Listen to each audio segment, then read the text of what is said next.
Because here's the truth. If someone needs you to shrink in order to feel secure, that's not your relationship. That's your rehearsal. And you didn't come this far to keep rehearsing. Letting the silence speak. As you move from permission into power, one of the most revolutionary skills you will learn is the ability to let silence speak for you. You don't owe everyone a statement. You don't have to explain why you left the relationship. You don't have to justify why your style changed. You don't have to defend why your voice got louder. You don't have to clarify why you took the leap. Let the results speak. Let the frequency speak. Let your alignment speak. When you choose power, you stop managing other people's narratives. You stop handing out disclaimers for every transformation. You stop anticipating misunderstanding as something to solve, because you finally realize their comfort is not your compass. And from that moment on, you stop walking on eggshells and start walking on purpose. When they stop recognizing you. There will come a point, if it hasn't happened already, when people will say, "You're not the same person I used to know." And they'll be right. You're not. But they won't say it with awe. They'll say it with disappointment, or confusion, or judgment. And if you're still energetically tethered to the old dynamic, it will hurt. You'll feel the pull to return to being legible, palatable, familiar. This is the moment most black sheep either freeze or fold.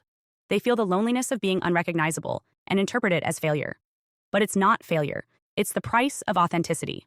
When you stop asking for permission, you stop being legible to the systems that required you to be tame. And in that space, you start building a relationship with someone more important than any old friend, parent, or partner, yourself. The unshrinking version of you. The one that was always there beneath the guilt. The one who didn't need to be explained. The one who never needed permission to begin with.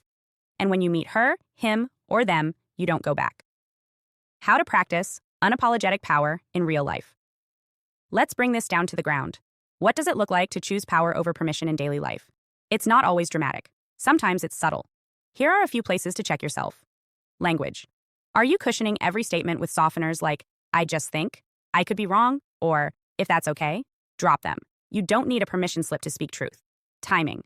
Are you waiting for the perfect moment to take action, launch, post, or change your life? That moment doesn't exist. Move when your soul says, go. Boundaries.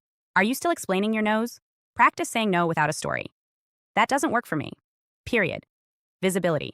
Are you hiding parts of your success, creativity, or intuition to avoid envy or misunderstanding? Stop. You shining gives others permission to do the same. Relationships.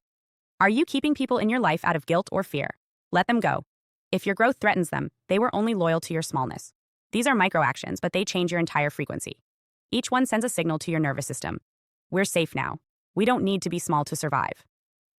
What happens? After the apology dies. Something remarkable happens when you stop apologizing for being who you are. You become magnetic not because you're begging to be seen, but because you no longer fear visibility.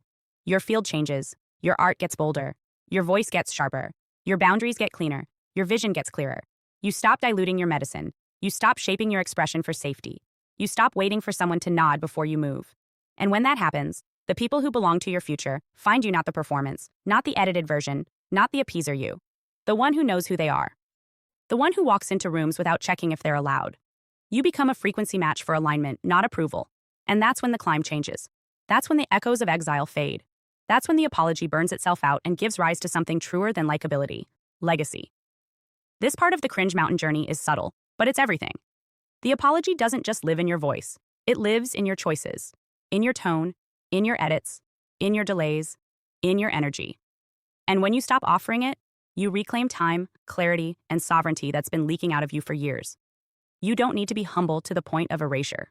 You don't need to perform softness to be safe. You don't need to hold your brilliance back until someone says it's okay. You've already paid the price. You've already done the time.